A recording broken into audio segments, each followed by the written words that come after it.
Bago tayo mag-secret file, ay ilike mo muna ang video na to at mag-subscribe na sa aming YouTube channel. Don't forget to click the notification bell para hindi ka nahuhuli sa latest episode ng DJ Rocky's Secret Files.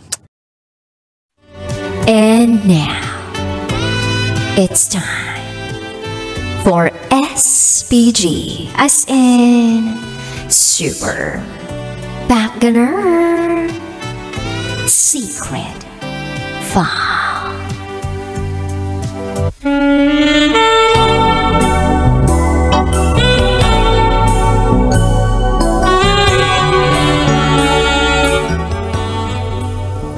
Pakainin mo na rin kaya yung isa mong labi.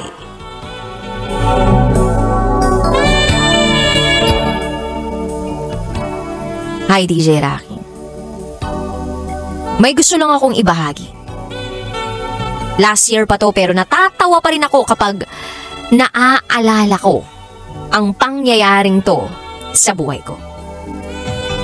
Itago mo na lang ako sa pangalang Lovely.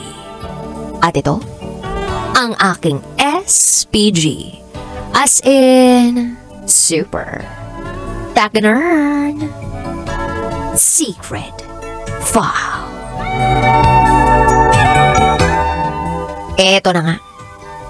May kapatid akong babae na 7 years old at mahigit dekada rin ang agwat namin. Since dalawa lang kaming magkapatid, super close kami.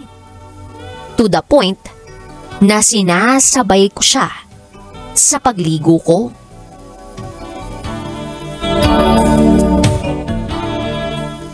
Fast forward. Unexpectedly, binisita ako ng mga tropa kong lalaki kasi one of the boys talaga ako. So kwentuhan, ganon. Asaran. Hanggang sa medyo SPG na yung usapan. Sabi ko, ewan ko ba sa'yo, ang syunga-syunga mo? Dalawa naman ulo mo?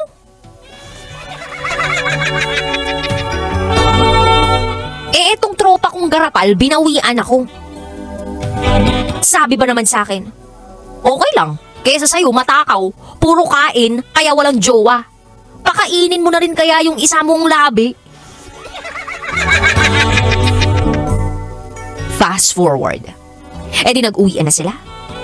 Tapos, itong kapatid ko, nilapitan ako.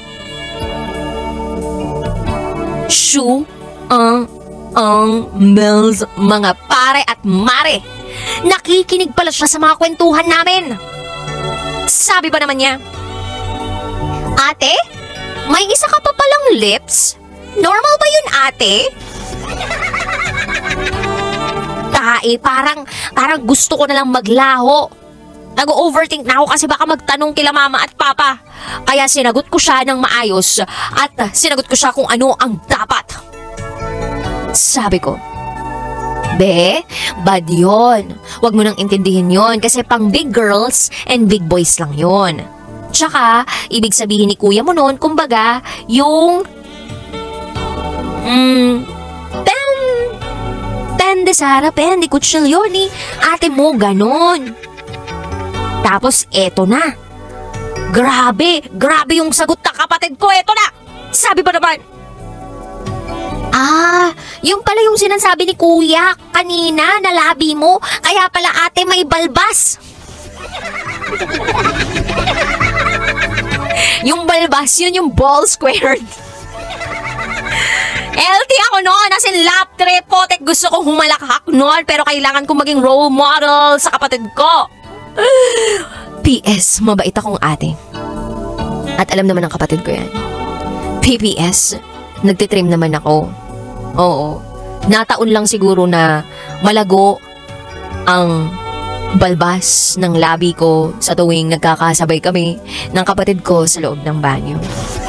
PPPS, siguro oras na para hindi kami magsabay ng kapatid ko sa loob ng banyo na wala akong saplot.